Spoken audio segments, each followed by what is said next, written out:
Good morning students. ఈరోజు మనము హాస్య ప్రవృత్తి అనే పాఠాన్ని నేర్చుకుందాము. ఈ పాఠం యొక్క రచయిత హేమలత లవణం. ఇందులో ఈ పాఠం యొక్క ఉద్దేశము హాస్యం మనస్సుకు ఉల్లాసాన్ని కలిగిస్తుందని, నిత్య జీవితంలో సున్నితమైన హాస్యాన్ని పంచుకోవాలని తెలియజేయటం. గుర్రం జాషువా హాస్య ప్రవృత్తిని పరిచయం చేయటం ఈ పాఠం యొక్క ఉద్దేశం. ఇందులో గుర్రం జాషువా ఈయన యొక్క రైటరు. ఈయన గురించి ఈయన యొక్క ప్రవృత్తిని ఈ పాఠం ద్వారా తెలియజేయడం అనేది జరిగింది. ఈ పాఠం యొక్క రచయిత్రి హేమలత లవణం గారు. ఈ పాఠంలోని అర్థాలు: విశిష్టమైన, విశేషమైన, ప్రత్యేకమైన. విశిష్ట వ్యక్తి, ఈర్ష్య, అసూయ, సహించలేకపోవుట, ఏక్ దూసరే ఈర్ష్యా కర్ణ. మనసారా, మనస్సుకు తృప్తిగా. సృష్టించుకొను, పుట్టించుకొను, अपने आप पैदा कर लेना, मतलब మజాక్ करना. ధీర ఉదాత్తుడు, ధైర్యము గల గొప్పవాడు. జో ధైర్య సాహస్ రక్తా హో. 12 అణాలు 75 పైసలు. రూపాయలో పావుల వంతు, मतलब यहाँ पर 75 पैसे, 3 पाव. హాస్య ఉక్తులు, హాస్యముతో కూడిన మాటలు. కూపన్ చెల్లు పత్రము, మనీ ఆర్డర్ ఫామ్, చివర వివరములు, వ్రాయుటకు వదిలి వెళ్ళను తెల్ల కాగితము. విరమించుకొను, ముగించుకొను. చలోక్తులు అనగా చమత్కారపు మాటలు. రానిచ్చు, ప్రకాశించు, ఒప్పించు. ప్రావీణ్యత, నైపుణ్యము. ఈ పాఠంలోని ఆలోచించండి, చెప్పండి ప్రశ్నలను మనం ఇప్పుడు నేర్చుకుందాము. అందరూ నవ్వగలరు కానీ అందరూ నవ్వించలేరు అంటే మీకేమీ అర్థమైంది? అందరూ వచ్చే సంఘటన, మాటలను చూచి విని నవ్వగలుగుతాము. कभी कभी हम किसी के बातों से हम हंस लेते हैं, जैसे कि हम కామెడీ షోస్ देखते हैं. కానీ అటువంటి సంఘటనను సృష్టించడం కానీ నవ్వు వచ్చే చమత్కారపు మాటలు చెప్పటానికి మన సమయస్ఫూర్తి, రస, హృదయం ఉండాలి. जैसे जो समय पर जैसे बात करना है वैसे ही बात करना चाहिए. और यहाँ पर हर एक समय पर हमें हंसी मजाक की बातें नहीं कर सकते. इस तरह हमें उस वैसी शक्ति हमें रहनी चाहिए. ఇది అందరూ చేయలేరు, ये सभी लोग नहीं कर सकते. నవ్వటం తేలికే, నవ్వించటమే చాలా కష్టం. हंसना आसान है परंतु किसी को हंसाना बहुत ही मुश्किल है. మిమ్మల్ని బాగా నవ్వించిన సందర్భం ఏది? ఒకసారి పండ్ల బండి దగ్గర ఒక ఆవిడ అరటి పండ్లు ఎంత అని అడిగింది. एक दिन क्या हुआ, एक स्त्री ने जो फल के गाड़ी थी, बंडी थी, उसके पास जाकर अरटी पंड्लू मौज कैसे दे रहे हो, इस तरह उसने पूछा. बंडीवाड़ू 30 అన్నాడు. బండి वाले ने क्या कहा? 30 कहा. అంటే 30 రూపాయలని అర్థం, 30 రూపాయలని అర్థం. యానే 30 రూపాయ. వెంటనే ఆవిడ 30కి ఇస్తే ఇవ్వు అన్నది. इमीडिएटली उसने क्या कहा कि अगर आप 30 रुपये में देते हो तो दे दो. ఆమెకు హిందీ రాదని తెలిసిపోయింది. उस स्त्री को क्या नहीं आता? हिंदी नहीं आता. परंतु उस व्यक्ति ने क्या कहा? 30 कहा. వాడు ఎన్ని కావాలి అని అడిగాడు. उस బండి वाले ने पूछा कि आपको कितने मौज चाहिए. వెంటనే ఆమె డజన్ తీసుకుంటాను, 35కి ఇచ్చేయమన్నది. उसने क्या कहा कि उस बंडी वाले ने पूछा कि आपको कितने चाहिए. तो उस औरत ने कहा मुझे 1 डजन चाहिए और 35 में दे दो. 35 यानी 35. परंतु वो तो 30 में ही बेच रहा था. ఇదంతా విన్న నేను ఆమె దగ్గరకు వెళ్ళి అసలు విషయం చెప్పాను. పండ్లవాడు నవ్వుకుంటూ పండ్లు ఇచ్చాడు.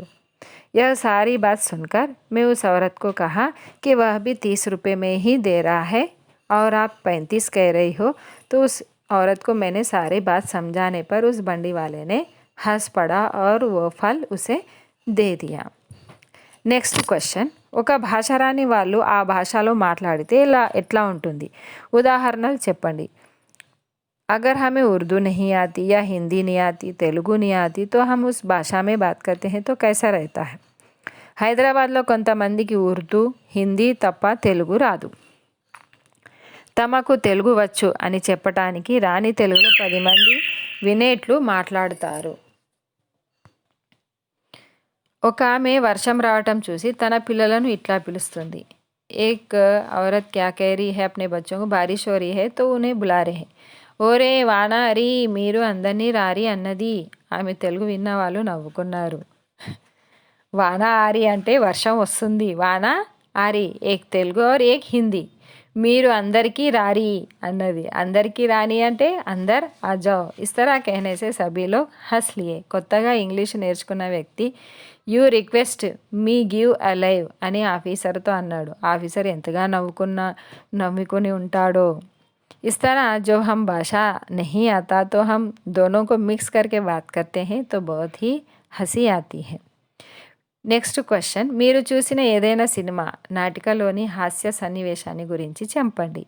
ఏక్ దిన్ కా సుల్తాన్ అనే నాటికలో హాస్య సన్నివేశాలు నాకెంతో నచ్చాయి. పిక్చర్ కా నామ్ క్యా హై? ఏక్ దిన్ కా సుల్తాన్. ఒక ఆవారా లాంటి వ్యక్తికి పోస్ట్ మ్యాన్ ఒక కవరు తెచ్చి ఇస్తాడు.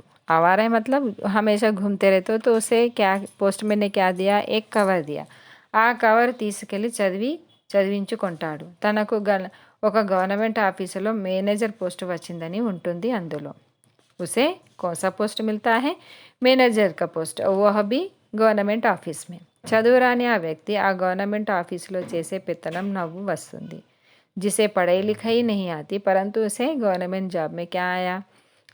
నౌకరీ మిలి మేనేజర్కి. అక్కడి గుమస్తాలను తన తెలివి తక్కువతనంతో హడలు గొట్టేస్తాడు. చివరకు తన పేరు లాంటి మరొక వ్యక్తికి రావాల్సిన కవరు పొరపాటున పోస్ట్ మ్యాన్ తనకిచ్చాడని తిరిగి తీసుకువెళ్తాడు. ఏక్ దిన్ కా సుల్తాన్ తిరిగి ఆవారాగా మిగులుతాడు. ఉస్ ఆవారేకు గల్తీ సే కవర్ మిల్ జాతా హై. సేమ్ ఉసీ व्यक्ति के नाम पर दूसरा भी व्यक्ति होता है परंतु उसका कवर इसे मिल जाता है जो आवारा घूमता रहता है. वह एक दिन का सुल्तान बन जाता है मतलब गवर्नमेंट ऑफिस में जाकर मैनेजर बनता है परंतु वह पढ़ा लिखा नहीं है. फिर बाद में सबके ऊपर हुक्म चलाता है एक दिन के लिए. फिर पोस्टमैन दूसरे दिन आकर वह कहता है कि गलती से कवर मैंने आपको दिया है, आपका नहीं है, दूसरा व्यक्ति के है. तो वह कवर वापस ले जाता है पोस्टमैन और यह आवारा आदमी फिर आवारा ऐसा घूमते फिरता है. నెక్స్ట్ క్వశ్చన్, కళాకారుడు ఎందుకు కంగారు పడ్డాడు? ఒక హరికథ కళాకారుడు గుర్రం జాషువా గారింటికి వచ్చాడు. इस गुर्रम जाशुआ के घर एक कलाकार आया था. वह జాషువాని ఆ కళాకారుడు గుర్తుపట్టలేదు. ఉస్నే ఉన్హే నహీ పెహచానా. జాషువా గారు తమాషాకి కవిగారి తమ్ముడిగా పరిచయం చేసుకొని ఆ కళాకారుడి హరికథ విన్నారు. జాషువా जी ने अपने बारे में नहीं बताया. उन्होंने कहा कि मैं इनके रचनाकार के भाई हूँ. इस तरह अपने आप को उन्होंने उनसे मिलवाया और उनसे कहानी सुनने के लिए कहा. కథ విని జాషువా గారు తాను రచించిన పద్యాలు తప్పులు గల కళాకారుడు చదివాడని, కవిగారు వింటే కోపం వస్తుందని చెప్పారు. जो कवि ने पद्यांश बनाए थे उसने उस कलाकार ने गलत कहा था. उन्होंने कहा कि अगर ये मेरे भाई सुनेगा तो वह बहुत ही क्रोधित हो जाएगा. దానికి హరికథ కళాకారుడు కంగారు పడ్డాడు. वह सुनकर उस कलाकार बहुत ही डर गया था. నెక్స్ట్ క్వశ్చన్, జాషువా కళాకారుడితో తమాషా చేశాడు కదా, మీకు ఇలా ఎదురైన తమాషా సంఘటనల గురించి చెప్పండి. ఇలాంటి సంఘటనలు సినిమాల్లో చూశాము. ఇంటి యజమాని తోట పని చేస్తుండగా వచ్చిన వ్యక్తి యజమానిని తోటమాలిగా అనుకొని మాట్లాడడం చూశాము. పొలం పని చేస్తూ తమ్ముడిని చదివించి అన్న పట్నం వచ్చినప్పుడు తమ్ముడి స్నేహితులు తమ్ముడింట్లో పనిచేసే నౌకరు అని అనుకోవటం చూశాము. बहुत सारे हम पिक्चरों में देखते हैं इस तरह के. तो यह अपने ओन से आप इस प्रश्न का उत्तर लिख सकते हैं. నెక్స్ట్ క్వశ్చన్, జాషువా జీవితంలోని కొన్ని హాస్య సంఘటనలను గురించి చెప్పండి. జాషువా గారు కష్టాలు బాధలు మర్చిపోవటానికి హాస్యాన్ని సృష్టించుకొని మనసారా నవ్వుకునేవారు. జాషువా जी जो रचनाकार है वह अपने जीवन के दुखों को भूल जाने के लिए और कष्टों को भूल जाने के लिए हमेशा हंसते रहते थे. పూట గడవని పరిస్థితుల్లో ఒకసారి ఏకదండయ్య పంతులు గారు తన కలలో దేవుడు కనిపించి చెప్పాడని, 25 రూపాయలు మనీ ఆర్డరు చేశారు అని దానిని రహస్యంగా మారుస్తూ జాషువా గారు ఉత్తరం ఇట్లా రాసేవారు. మీ దేవుడు 25 పక్కన సున్నా పెట్టమని చెప్పలేదా అని రాసేవారు. పంపినందుకు కృతజ్ఞతలు చెప్పేవారు. तो यहाँ पर एक दिन उन्हें खाने के लिए भी खाना नहीं था, तो एक पंडित जी ने उन्हें 25 रुपये मनी आर्डर किया और उन्होंने कहा कि मेरे भगवान ने मेरे सपने में आए और उन्होंने कहा कि तुम्हें 25 रुपये भेजें। परंतु यहाँ पर जाशुआ जी ने क्या कहा, तुम्हारे भगवान ने ये नहीं कहा कि 25 रुपये के बाजू ज़ीरो लगाएं। इस तरह उन्होंने हंसी मजाक करते हुए उन्हें రిటర్న్ లెటర్ भेजा था. కవి గారికి గుబురు మీసాలుండేవి. ఒక ఆయన కవి గారు మీ మీసాలపై నిమ్మకాయలు నిలబెట్టవచ్చే అన్నారు. मुछियाँ इनके मुछी बहुत ही बड़े थे, तो एक कवि ने कहा कि तुम्हारे मूछों पर नींबू रख सकते हैं. అవును, నిమ్మకాయలేమిటి, గుమ్మడికాయలే నిలబడతా, మీసాలకు సంపెంగ నూనె ఉంటే అనేవారు. ఇట్లా ఆయన హాస్యంగా మాట్లాడి అందరినీ నవ్వించేవారు. नींबू क्या, मैं कद्दू भी लगा सकता हूँ मेरे मूछों पर. इस तरह अपने आप पर वो हंसी मजाक उड़ाते थे. నవ్వు వల్ల కలిగే ప్రయోజనాల గురించి మాట్లాడండి. హాస్యం ఒక విశేషమైన నవ్వును సృష్టిస్తుంది. హసీ మజాక్ ఏక్ హసీ కో ఉత్పन्न करता है, సుఖ కో ఉత్పन्न करता है. దుఃఖాన్ని, నిరాశ, నిస్పృహలను పోగొట్టి మనసును తేలికపరుస్తుంది. जब हम हंसते हैं तो हमारे अंदर के दुख को और निस्पृहलु, निराशलु, मतलब जब निराश हो जाते हैं, इन सारे चीज़ों को वह हमारे दिल और दिमाग से दूर करता है. మనస్సును నిర్మలం చేస్తుంది. हमारे मन को शुद्ध बनाता है. కష్టాలలో, అవమానాలతో ఉన్న వారికి టానిక్లా పనిచేసి హాస్యం ధైర్యాన్నిస్తుంది. जो कष्टों में होता है, दुखी में होता है और अपमानों से जीता है, उसे यह एक टॉनिक की तरह काम करता है. इसलिए हमें कॉमेडी सीरियल ज़्यादा देखनी चाहिए. స్నేహాన్ని, స్నేహితులను పెంచుతుంది. यह మిత్రతా बढ़ाता है. కథలలోని హాస్య పాత్రలు, సన్నివేశాలు గుర్తుకు తెచ్చుకొని బాధలు మర్చిపోవచ్చు. जब हम कहानियाँ देखते हैं तो हंसी मजाक के ज़्यादातर हमें देखना चाहिए.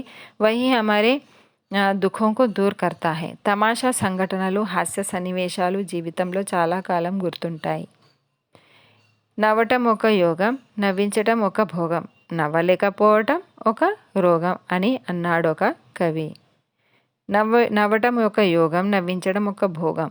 इस तरह हमें हमेशा हंसते ही रहना चाहिए. వ్యక్తీకరణ, సృజనాత్మకత. స్వీయ రచనలో మొదటి ప్రశ్న, హేమలత లవణం గురించి మీరేమి తెలుసుకున్నారు? సొంత మాటల్లో రాయండి. హేమలత లవణం ఆమె గుర్రం జాషువా మరియమ్మల కుమార్తె. ఈమె గుంటూరు జిల్లా వినుకొండలో 1932 సంవత్సరంలో జన్మించింది. ఈమె అహింసామూర్తులు.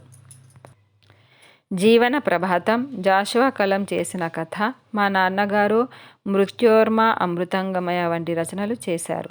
డాక్టర్ హేమలత లవణం గారు అణగారిన వర్గాల అభ్యున్నతికి, జోగిని వ్యవస్థ నిర్మూలనకు కృషి చేసింది. మూఢాచారాలను తొలగించి ప్రజలలో చైతన్యం కలిగించడానికి ప్రయత్నించింది. నెక్స్ట్ క్వశ్చన్, అందరూ నవ్వగలరు కానీ నవ్వించలేరు అని అనడం గురించి మీ అభిప్రాయం తెలుపండి. అందరూ నవ్వగలరు, సభీ हंस सकते हैं, కానీ నవ్వించలేరు, సభీ नहीं हंसा सकते. इस तरह डॉक्टर हेमलता लवणम जी कहती है. అది నిజం, वह सच है. నవ్వించాలంటే సమయానికి తగిన చమత్కారం స్ఫురించాలి. सभी को हंसाने के लिए उस समय हमें उस तरह के बातें भी आना चाहिए. రసహృదయం ఉండాలి. మాటలకు గల శ్లేషార్థాలు, భావాన్ని మార్చగల నేర్పు ఉండాలి. उस अर्थ को बदलने का भी हमें उस तरह का జ్ఞాన్ హోనా చాహియే. ఉదాహరణకు ఒక కవిగారు చేతి సంచితో వస్తూ ఉండటం చూసి ఒకరు ఏవండి కవిగారు ఊరికేనా అన్నారు. इस तरह हमें बात करते समय जैसे समय आता है उसी के तरह हमें बातें करनी चाहिए, तभी हम हंस सकते हैं. एक दिन एक कवि ने क्या किया, उनके हाथों में एक थैला लेकर जा रहा था. वेंटने उन्होंने उससे कहा कि बैग लेते जाते समय कवि जी आप कहाँ जा रहे हैं? तो उन्होंने कहा కహీ నహీ. ఆప్ గావ్ జా రహే హో? నహీ నహీ. ఊరికే అన్నారు. ఊరికి కాదు, ఊరికే బజారు వెళ్తున్నానని అర్థం. ఊరికేనా, ఊరికి मतलब गाँव जा रहे हो? गाँव नहीं, मैं बाजार जा रहा हूँ. इस तरह उन्होंने कहा. మరి ఒకరు కవిని ఏమండి, పిల్లి ఎదురొస్తే మంచిది కాదని చెప్పారు. जब बिल्ली हमारी रास्ता काटती है तो वह अच्छा नहीं मानते हैं. तो यह कहाँ तक सच है वह पूछते हैं.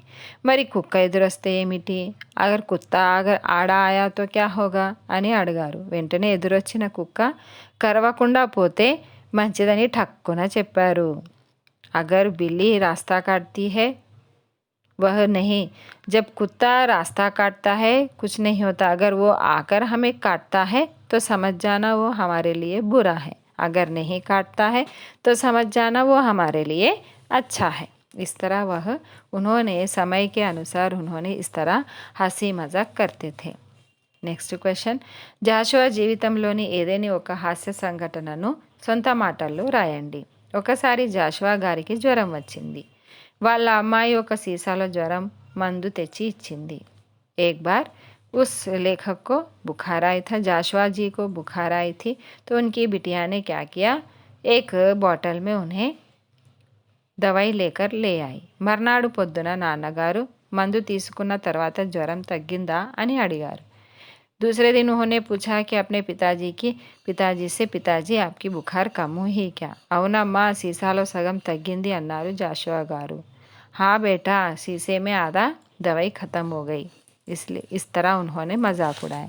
సీసాలో సగం తగ్గడం ఏమిటి అని ఆశ్చర్యంగా అడిగింది వాళ్ళ అమ్మాయి. शीशा में आधा ख़त्म होना क्या है, ये उन्हें ఆశ్చర్యచకిत होकर वह अपने पिताजी से पूछती है. तब జాషువా జీ इस तरह कहते हैं. అప్పుడు జాషువా గారు సీసాలో సగం మందు తగ్గింది అన్నారు చమత్కారంగా. ఇట్లా జాషువా గారు తన మీద తానే చలోక్తి చెప్పి అందరిని నవ్వించేవారు. జ్వరం ఇంకా తగ్గలేదని దీని భావం. मतलब సీసాలో సగం తగ్గింది యానీ అభి పూరా బుఖార్ నహీ ఉతరా, ఇస్కా అర్థ్ హై. జాషువా తన జన్మదినం రోజున ఏం చేసేవాడు? మీరైతే మీ జన్మదినం రోజు ఏం చేస్తారు? జాషువా గారు తన పుట్టినరోజు బుర్రకథ చెప్పించుకునో, వీధి నాటకం, తోలుబొమ్మలాట వేయించుకొనో కళాకారులను సన్మానించి సంతోషించేవారు. जाशुआ जी अपने जन्मदिन के दिन क्या करते थे? बुर्रा कथा या वीधि नाटकम, नाटकों को देखना, या तोलबोमला आटा यानी कठपुतली का खेल, इस तरह के खिलाने वाले कलाकारों को अपने घर बुलाते थे और उनका सम्मान करते थे. अगर आप अपने जन्मदिन के दिन क्या करते हो, अपने शब्दों में आप लिख सकते हैं. నెక్స్ట్ క్వశ్చన్, పాఠం ఆధారంగా గుర్రం జాషువా వ్యక్తిత్వం గురించి వ్రాయండి. గుర్రం జాషువా గారు గొప్ప కవి, పండితుడు. జీవితంలో ఎన్నో కష్టాలను, పరాజయాలను ఎదుర్కొన్నాడు. यह बहुत ही महान पंडित है, कवि भी है. इन्होंने अपने जीवन में बहुत सारे कष्टों को झेला है. ఎన్ని అడ్డంకులు వచ్చినా నవ్వుతూ అడ్డంకులు దాటి ముందుకు సాగాడు. कितने भी परेशानियाँ वह आगे चलकर उन्होंने अपने जीवन में विकास को प्राप्त की. జాషువా హాస్యప్రియుడు. यह హాస్యప్రియుడు यानी మజాకి వ్యక్తి थे. ప్రతి పనిలో మాటలో హాస్యాన్ని సృష్టించుకునేవాడు. హమేషా హస్తే రహతే थे. తాను నవ్వి తన చుట్టూ ఉండేవారిని నవ్వించేవాడు. అనేక ఇబ్బందులలో కూడా నవ్వగల ధీరోదాత్తుడు జాషువా. बहुत सी कितनी भी परेशानी रो मगर हमेशा वह हंसते ही रहते थे. తాను ఛలోక్తులు విసరడమే గాక ఇతరులు విసిరిన ఛలోక్తులు కూడా స్వీకరించి నవ్వేవారు. अगर वही किसी पर कोई उन पर कोई हंसी मजाक करते हैं तो वह भी उसे हंसी मजाक से ही उत्तर देते थे. ఒక సభలో జాషువా గారిని మాలీ గేదెతో పోల్చారు. एक दिन क्या हुआ, कवि सम्मेलन में उन्हें गेदा यानी मालगांव के भैंस से तुलना की गई. దేశవాళీ గేదె కంటే మాలీ గేదె నల్లని నలుపు అని జాషువా గారు కూడా నలుపే అని తాను స్వీకరించి ఇట్లా చెప్పారు. మాలీ గేదె తీయని పాలు ఇస్తుంది, నేను తీయని కవిత్వం అందిస్తున్నాను అని నల్లవాడి మనసు తెల్లవాడు, పద్మనయంబులవాడని 4 విశేషణాలు వేసుకుని మీసం దువ్వారు. इस तरह उन्होंने अपमानित नहीं हुआ और उन्होंने कहा, मालेगांव का जो भैंस होता है दूध मीठा देता है और वह कविताएं भी बहुत ही प्यारे बोलते हैं और अच्छे से कविताएं भी बोलते हैं। वही इस तरह उन्होंने अपने आप को बहुत ही सम्मानित करते हुए उन्होंने इस तरह से हंसी मजाक से उन्होंने उत्तर दिया और अपने मूछियों को उन्होंने फेरा। జాషువా గారు మద్రాసులో వార్ పబ్లిసిటీ ఆఫీసర్గా పనిచేసేటప్పుడు మొదట సూటు కుట్టించుకున్న, డైనింగ్ టేబుల్ వాడిన, చివరకు మన ఆచారానికి మారి పంచె చొక్కా తొడిగారు. దానికి చమత్కారంగా చెప్పారు. జాషువా గారు తన పుట్టినరోజున బుర్రకథ, వీధి నాటకం, తోలుబొమ్మల ఆటలు వేయించి మన కళ సంస్కృతుల పట్ల ఆదరణ చూపారు. నెక్స్ట్ క్వశ్చన్, నవ్వటం వల్ల కలిగే ప్రయోజనాల గురించి రాయండి. जब हम हंसते हैं इससे हमें क्या लाभ होते हैं, इनके बारे में लिखिए. హాస్యం ఒక విశిష్టమైన నవ్వు సృష్టిస్తుంది. దుఃఖాన్ని, నిరాశ, నిస్పృహలను పోగొట్టి మనసును తేలికపరుస్తుంది, మనసును నిర్మలం చేస్తుంది. కష్టాలలో, అవమానాలలో ఉన్నవారికి టానిక్లా పనిచేసి ధైర్యాన్ని, ఉత్సాహాన్ని ఇస్తుంది. స్నేహితులను, స్నేహాన్ని పెంచుతుంది. కథలోని హాస్య పాత్రలు, సన్నివేశాలు గుర్తుకు తెచ్చుకొని బాధలు మర్చిపోవచ్చు. తమాషా సంఘటనలు, హాస్య సన్నివేశాలు జీవితంలో చాలా కాలం గుర్తుంటాయి. నవ్వటం ఒక యోగం, నవ్వించటం ఒక భోగం, నవ్వలేకపోవటమే ఒక రోగం అన్నాడు ఒక కవి. వ్యాకరణాంశాలు. కింది పదాలను చదివి పుల్లింగం, స్త్రీలింగం పదాలను పట్టికలో రాయండి. ఇందులో బాక్సులో బాలుడు, ఫాతిమా, గోపి, అమ్మ ఇలా ఉన్నాయి. ఇందులో పుల్లింగ పదాలను, స్త్రీలింగ పదాలను మనము వేరు చేయాలి.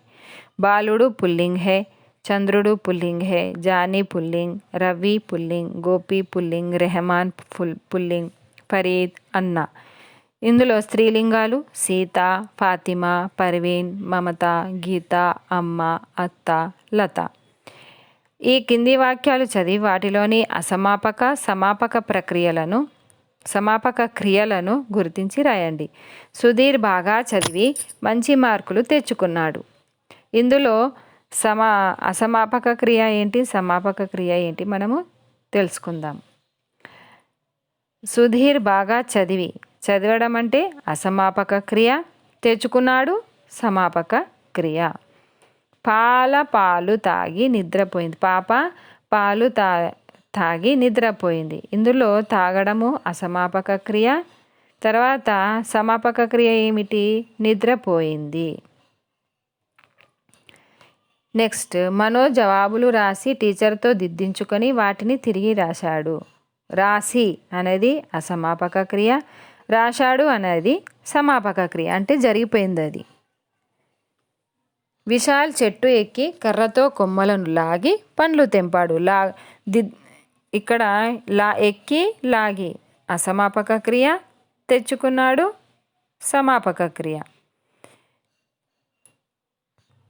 కింది భాషా భాగాలను జతపరచండి. ఇందులో నామవాచకం యాని సంజ్ఞ ఏమిటి, హైదరాబాద్.